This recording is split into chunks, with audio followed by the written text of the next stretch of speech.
Professor Alceu Totti, continuando a nossa conversa, nós queremos agora falar da diferença entre fórmula descoberta de maneira mínima, fórmula mínima e fórmula molecular. Bom, comecemos de leve, repetindo a aula passada. Para analisar um composto, foi feita sua combustão, dando 1,32 gramas de CO2 e 0,72 gramas de água. Qual sua fórmula? É como nós dissemos, toda fórmula tem o aspecto qualitativo e o aspecto quantitativo.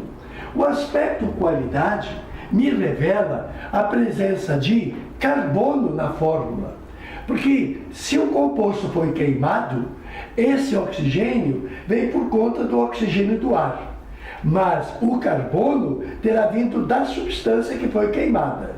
Então, na substância tem carbono. E se produziu água da mesma maneira. O oxigênio vem da participação do oxigênio que queimou o composto. Agora, o hidrogênio veio do composto. Então, posso dizer, lá no apagar das luzes, que a minha fórmula será constituída de C e de H, qualitativamente. O aspecto quantitativo teremos que analisar em função da proporção de mols de átomos. Bom, de leve, objetivamente, o que nós temos aqui? Nós temos 1,32 gramas de CO2. O mol do CO2 é 44. Então, vou utilizar um fator unitário, dizendo de que 44 gramas de carbono corresponde a 1 mol de gás carbônico. Ok? Nós vamos direto para o número de mols. Por quê? Determinar uma fórmula é determinar a proporção do número inteiro de mols. O que eu busco é o número de mols de átomo. Por enquanto, eu estou procurando o número de mols de molécula. Não é verdade que um mol de gás carbônico pesa 44 gramas? Perfeitamente. Então, isso me permite simplesmente cancelar o grama e cancelar o gás carbônico. Então, qual é a unidade remanescente? É mol de CO2. Mas como eu quero carbono e não CO2, porque a minha fórmula será constituída de carbono. Para isso, vou usar mais um fator unitário. Qual é o fator unitário? De que 1 mol de CO2 possui 1 mol de C. O que eu quero é o número de mols de átomos. Mol de átomo e não mol de moléculas. Para isso, o fator unitário número 2. Não é verdade que 1 mol de gás carbônico tem 1 mol de carbono? Claro, assim como tem também 2 mols de oxigênio, que não vou precisar. Posso, nesse segundo cálculo, simplificar o mol do CO2 pelo mol do CO2 e o que eu tenho como remanescente? Mol de carbono. Então, queimar aquela substância e ter produzido 1,32 gramas de CO2 corresponde a ter produzido 0,03 mols de carbono. Bom, determinei a quantidade de carbono em mol. Vou fazer a mesma coisa para a quantidade de hidrogênio em mol. A combustão do composto me deu 0,72 gramas de água. Muito bem. O fator unitário para a água é que a água, o seu mol, quanto pesa 1 mol de água? 1 mol de água pesa 18 gramas. O hidrogênio é 1, o oxigênio é 16. Muito bem.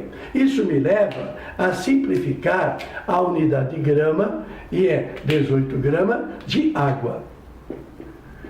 Tudo direitinho, grama simplifico com grama e água com água. Quais são as unidades remanescentes? Mol de água. Mas não é de água que eu quero o mol. Eu quero o número de mol de átomos.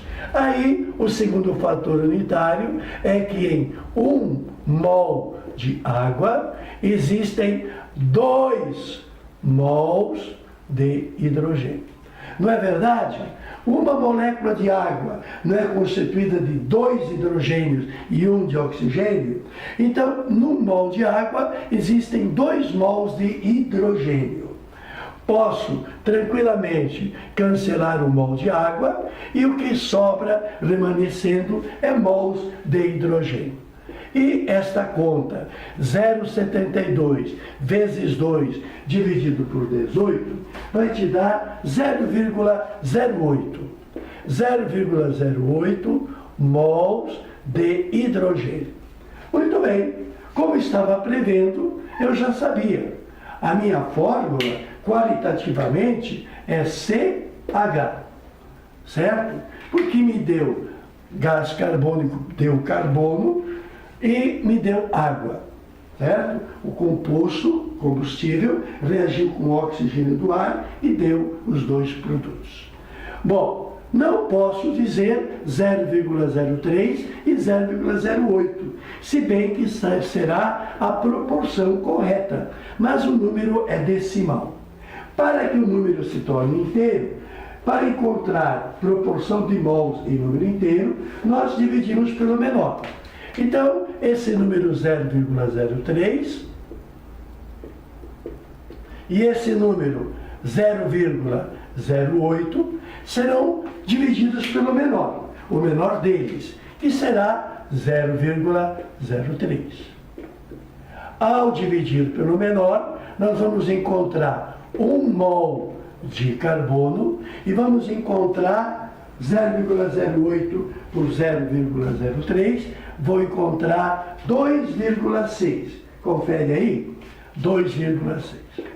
2,6 mols de hidrogênio e aqui mol de carbono. Muito bom. Disse a vocês que dividir pelo menor é uma necessidade na busca de número inteiro. Mas, eventualmente, temos que multiplicar por um fator n, um número que torne os 2 números inteiros. Então, qual é o n pelo qual eu vou multiplicar? O n pelo qual eu vou multiplicar será 3. Se eu multiplicar por 3, nos 2 casos, eu vou ter 3 e aqui eu vou ter 8. Dá 3 vezes 6, 18, vai 1, dá 3 vezes 2, 6 e 1, 7. 7,8. Percebe que os números foram aproximados. Uma aproximação de leve é aceita. Então, poderíamos questionar o número não ter sido exato e, principalmente, as nossas contas não serem exatas. Dizer que eu tenho 3 quantidades de mols de carbono e 8 quantidades de mols de hidrogênio me leva ao C3H8. O C3H8 vai ser conhecido por você como propano. Então, a substância desconhecida, que eu não sabia a fórmula, queimei a substância. E na queima foi obtida uma quantidade de gás carbônico, claro, e de água. E a partir dos dados da combustão, eu cheguei à quantidade de mols de átomos. Esta é uma proporção de mols de átomos. E proporção inteira. O problema acabou. Beleza, beleza. Segundo exercício, dentro do assunto mínima e molecular.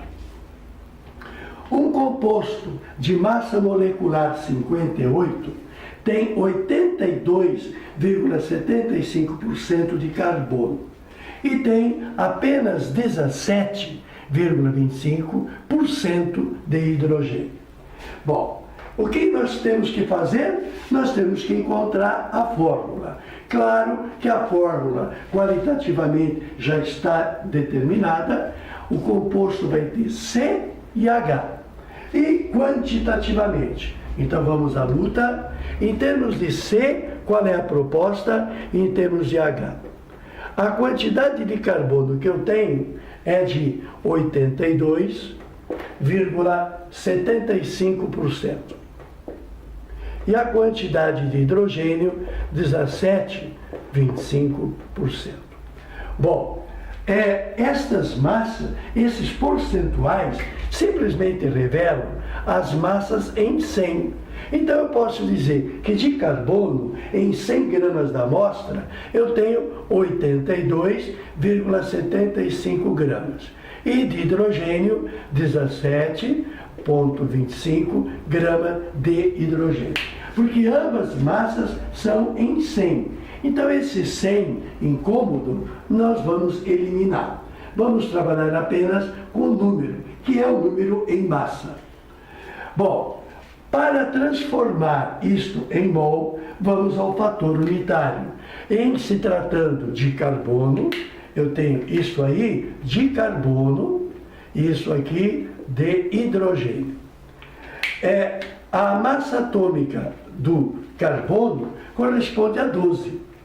Então, 12 gramas de carbono corresponde a 1 mol de carbono. Todo o nosso trabalho será procurar, como vimos aqui atrás, o nosso trabalho será procurar o número de mol de átomos e depois torná-los inteiros. Procurar o número de mols é só fazer o fator unitário. Quanto pesa o mol desse elemento? 12 gramas. O cancelamento do gramas vai te dar a resposta mol de carbono. A continha feita vai dar 6,89. Eu tenho então 6,89 mols de carbono. A mesma coisa fazendo para o hidrogênio, fica até um pouco ridículo, porque a massa atômica do hidrogênio é 1. 1 grama de hidrogênio corresponde a 1 mol de hidrogênio. O que vai me dar naturalmente 17,25 mol de hidrogênio. Bem, chegamos então na quantidade de mols. A quantidade de mols é encontrada diferentemente. Se for massa, se for percentual ou massa, é dividir pelo fator unitário de mol. O mol pesa tanto, o mol pesa tanto. Por essa divisão, tu chega ao número de mol. Se a informação fosse em átomos, tu dividiria por esse fator unitário, no qual o 602,10 a 23 é o valor do mol. Bom, encontrado os números, vamos agora à batalha do menor. Menor não, o número inteiro. Para que seja número inteiro, tática número 1, dividi-los ambos pelo menor. E a divisão desse 6,89 e desse 17,25 pelo menor, que é o 6,89,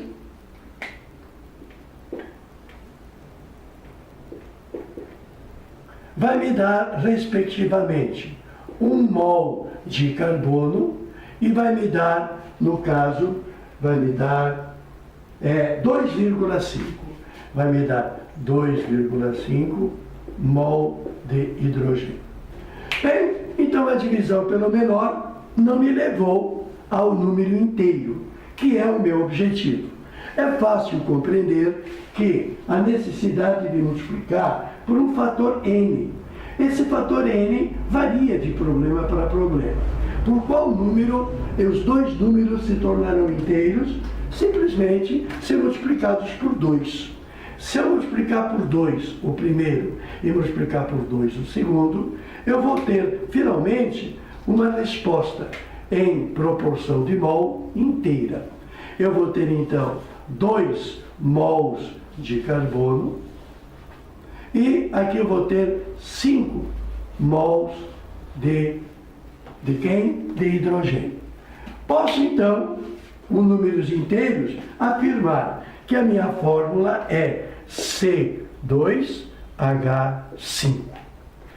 Esta fórmula C2H5 me dá a qualidade, qualitativamente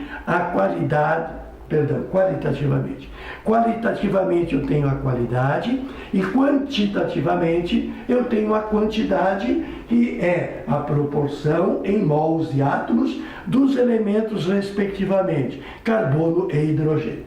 Essa é uma fórmula que nós chamamos de mínima. O que é a fórmula mínima? É aquela que me dá o mínimo. O que é o mínimo? O mínimo vem a ser a qualidade e a quantidade em proporção. Bom, esta fórmula, que nós chamamos de fórmula mínima,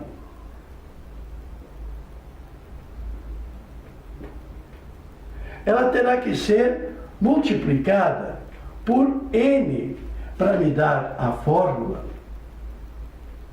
chamada molecular.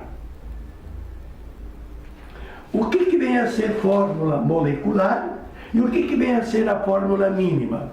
A fórmula mínima é aquela que me dá o mínimo. Quais são os mínimos? Primeiro, a qualidade, isto é, quem participa da fórmula. A fórmula mínima me dá o mínimo. Quem participa é C e H. E me dá também a quantidade, que é a proporção de mols. Com o detalhe, proporção inteira. É o que eu vejo aí. C2H5 é uma fórmula composta de carbono e hidrogênio na proporção de 2 mols de carbono para 5 mols de hidrogênio. O que vem a ser a fórmula molecular? A fórmula molecular também vai me dizer quem participa. Quem participa da fórmula molecular? Necessariamente tem que ter C e H. A qualidade é quem participa. Não vai mudar de uma fórmula para outra os integrantes da fórmula. Mas, em segundo lugar, tem o aspecto quantitativo. Quantitativo, que é o número real de átomos. Meu amigo, se você for procurar lá na orgânica quem é que é o C2H5, você vai ver que não vai ver, você não vai encontrar. Porque essa aqui está me dando apenas a quem participa e a proporção. Agora, se eu olhar para a fórmula molecular, que é a fórmula completa, aonde eu tenho o número real de átomos, eu vou saber e vou poder dizer o nome. Isto significa a necessidade de um delta a mais. Multiplicar por quanto? Por 2. Se eu multiplicar por 2, qual será a fórmula molecular? A fórmula molecular será C4H10. E C4H10 é a fórmula do butano. O butano é constituído na sua molécula realmente de 4 átomos de carbono e 10 átomos de hidrogênio. Então a fórmula molecular, ela tem algo mais da fórmula mínima. Não é o mínimo a proporção, continua sendo a proporção, mas com o número real de átomos. E como é que eu sei que foi por 2? Bom, agora temos que levar em consideração esta informação. Qual é a massa da molecular? A massa da molecular é 58. Se a massa da molecular é 58, a partir do carbono 12 e o hidrogênio 1, qual é a massa da fórmula mínima? A massa da fórmula mínima é quanto? Se o carbono pesa 12, 2 dá 24. Se o hidrogênio pesa 1, 5, então 24 com 5 vai me dar quanto? 29. A fórmula mínima é a soma das massas atômicas. A massa molecular já me foi dada. Sabendo que a fórmula molecular tem uma massa 58 e descobrindo que a fórmula mínima tem massa 29, de 29 para 58, bingo, descobri o fator por qual eu tenho que multiplicar.